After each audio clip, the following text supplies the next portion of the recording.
31 নাইটে তো বেড়াতে যেতেই হবে, তাই জন্য রেডি হয়ে নিলাম তাড়াতাড়ি, আর বাবুকেও রেডি করে নিলাম।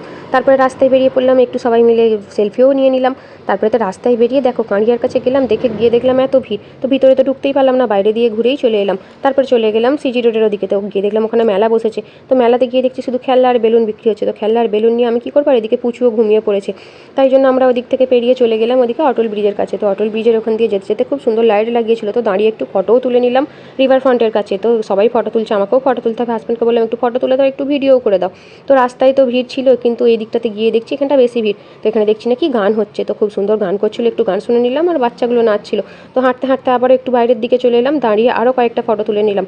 ফটো তুলে তারপরে তো রাস্তায় আবার বেরিয়ে পড়লাম গাড়ি নিয়ে। তো এবার যেতে হবে বাড়িতে গিয়ে তো রান্না করতে হবে, খাওয়া দাওয়া তো করতেই হবে। 31 নাইটে স্পেশাল হচ্ছে আজকে চিকেন ভাজা হচ্ছে, তো চিকেনটা ভেজে নিলাম আর রুটিও করে নিলাম, আর দুপুরে একটু মাংস ছিল। এই দিয়েই রাত্রে ডিনারটা সেরে নিলাম। তারপরে দেখলাম কি 12টা বেজে গেছে। তো সবাইকে হ্যাপি নিউ ইয়ার জানিয়ে বাই।